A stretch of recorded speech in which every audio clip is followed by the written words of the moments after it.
Shalom frères et sœurs, je crois par la grâce de Jésus que nous allons tous bien.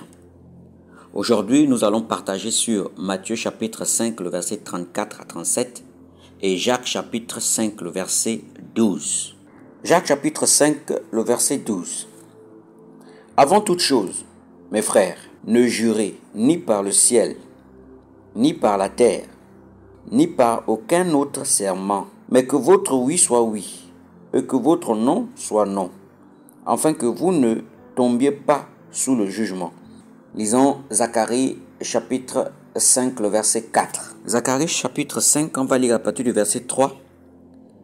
Et il me dit, c'est la malédiction qui se répand sur tout le pays, car selon elle, tout voleur sera chassé d'ici, et selon elle, tout parjure sera chassé d'ici. Au verset 4, je la repens, dit l'Éternel des armées, afin qu'elle entre dans la maison du voleur et de celui qui jure faussement en mon nom, afin qu'elle y établisse sa demeure et qu'elle la consume avec le bois et les pierres. Au verset 4, la Bible dit, afin qu'elle entre dans la maison du voleur et de celui qui jure faussement en mon nom. Celui qui jure faussement en mon nom. Les Juifs de cette époque, pour se tirer d'une affaire, juraient par le temple, par le ciel, car ils avaient peur de jurer par le nom de Dieu, parce qu'ils se sentaient liés en jurant par ce nom. Mais par le temple, d'accord, ou le ciel, d'accord, ils ne voyaient pas l'obligation de tenir leurs paroles. Dans le livre de Matthieu chapitre 5, le verset 34 à 37, le Seigneur ici veut nous faire comprendre que nous devons être vrais quand on donne notre parole. Que ton oui soit oui, que ton non soit non. Qu'il n'y ait pas de fausseté. Lorsque tu as donné ta parole à un frère, il faut la respecter. Dans le livre de Proverbes, chapitre 6, le verset 1 à 5, « Mon fils, si tu as cautionné ton prochain, si tu t'es engagé pour autrui, si tu es enlacé par les paroles de ta bouche, si tu es pris par les paroles de ta bouche, fais donc ceci, mon fils, dégage-toi, puisque tu es tombé au pouvoir de ton prochain. Va, prosterne-toi et fais des instances auprès de lui. Ne donne ni sommeil à tes yeux, ni assoupissement à tes paupières. Dégage-toi comme la gazelle de la main du chasseur, comme l'oiseau de la main de l'oiseleur. » Dans le livre de Proverbes, chapitre 6, le verset 1 à 5, il est question ici d'une personne qui s'est engagée pour payer les dettes d'une autre personne. Celui qui s'est engagé a donc donné sa parole. Et s'il a donné sa parole, c'est pris comme un serment. Il va tenir sa parole. Si toutefois, en chemin, il n'arrive pas à tenir sa parole, il n'a pas les moyens de payer cette dette, il ne doit pas rester comme ça.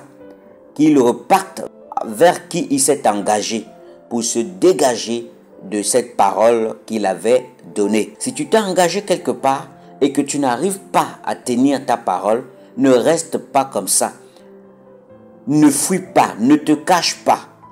D'accord? Lorsque le propriétaire appelle au téléphone, tu ne réponds pas. Tu vas commencer à mentir. Non, c'est pas ce que la parole dit. Si tu t'es engagé et que tu n'arrives pas à tenir ta parole, va néanmoins vers la personne, explique-lui clairement, selon la vérité, que tu n'arrives pas à payer cette dette.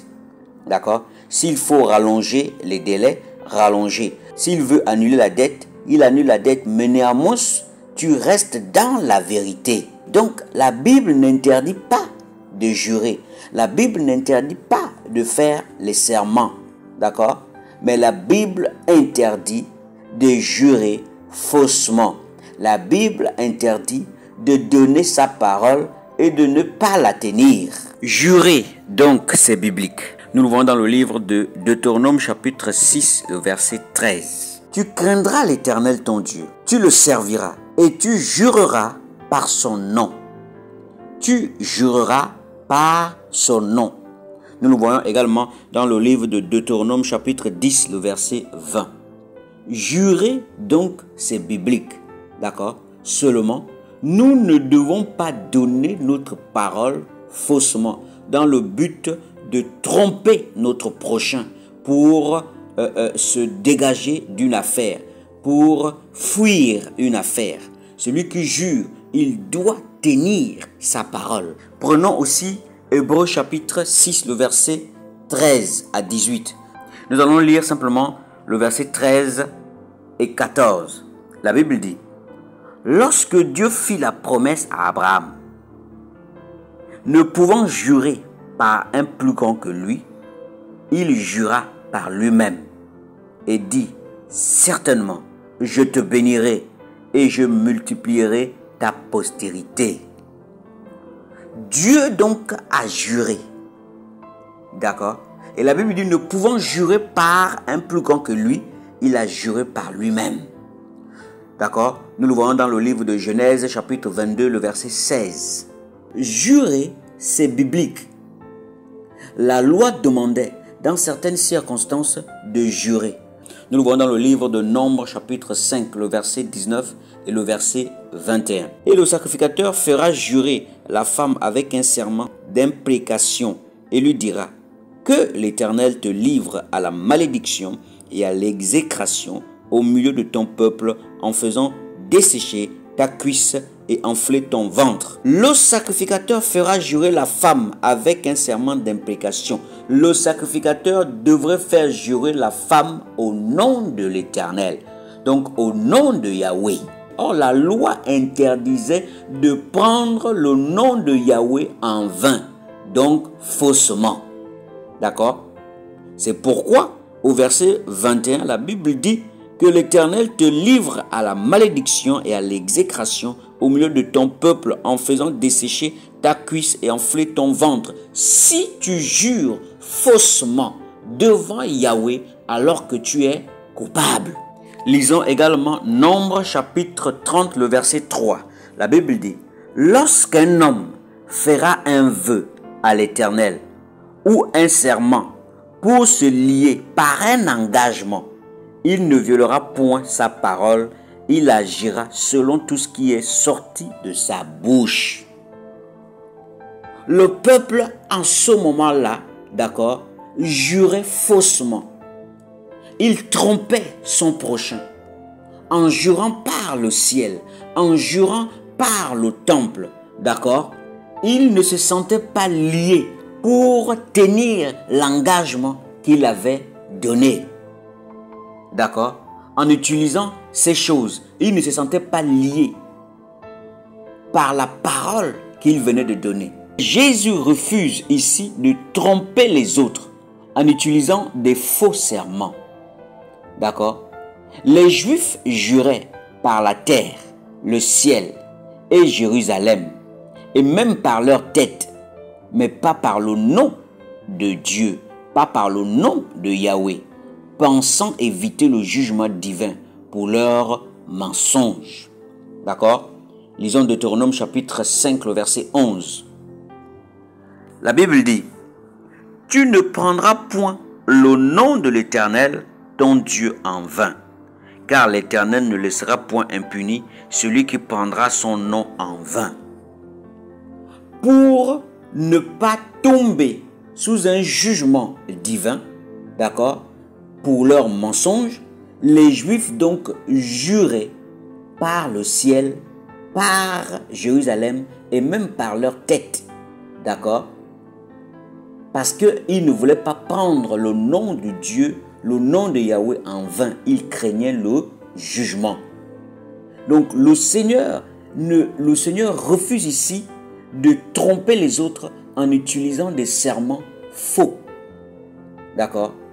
Or, en jurant par le ciel, en jurant par la terre, en jurant par Jérusalem et même par leur tête, d'accord, ces éléments par lesquels ils juraient, c'est Dieu qui les a créés.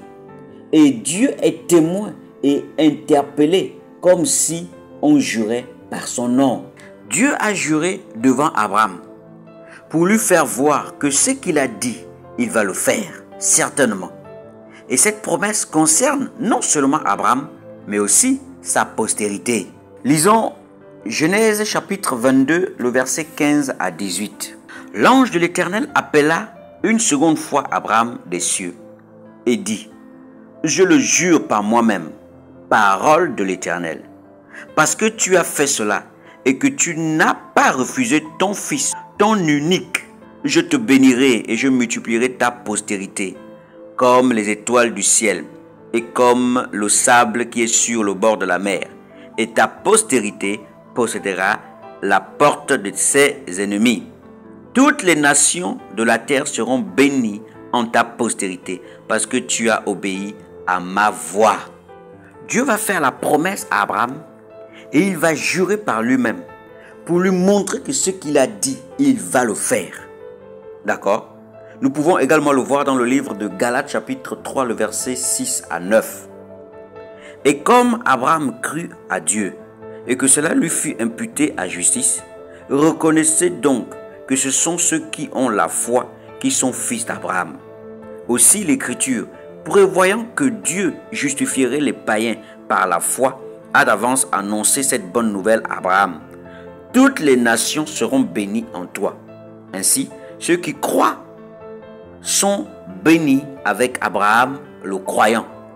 Lisons également Galates chapitre 3, le verset 29. Et si vous êtes à Christ, vous êtes donc la descendance d'Abraham, héritier selon la promesse. D'accord? Héritier selon la promesse. Cette descendance-là, c'est Jésus-Christ. Prenons Galates chapitre 3, le verset 15 à 16. Frères, je parle à la manière des hommes. Un testament en bonne forme, bien que fait par un homme, n'est annulé par personne, et personne n'y ajoute. Or, les promesses ont été faites à Abraham et à sa descendance. Il n'est pas dit et aux descendances, comme s'il s'agissait de plusieurs, mais comme il s'agit d'une seule, et à ta descendance, c'est-à-dire à Christ. Cette descendance-là, c'est Jésus-Christ. Donc, dans Matthieu chapitre 5, le verset 34 à 37, d'accord, la Bible n'interdit pas de jurer, d'accord, mais la Bible interdit de jurer faussement, d'accord. La Bible interdit de jurer faussement, d'accord. Et la Bible nous recommande de parler les uns aux autres selon la vérité. Si tu as donné une parole à ton frère, il faut la tenir. Que ton oui soit oui, que ton non soit non. Parlons aux autres selon la vérité. Que le nom de Yahushua soit béni, frères et sœurs. Soyez fortifiés, soyez encouragés. Au nom de Jésus. Amen.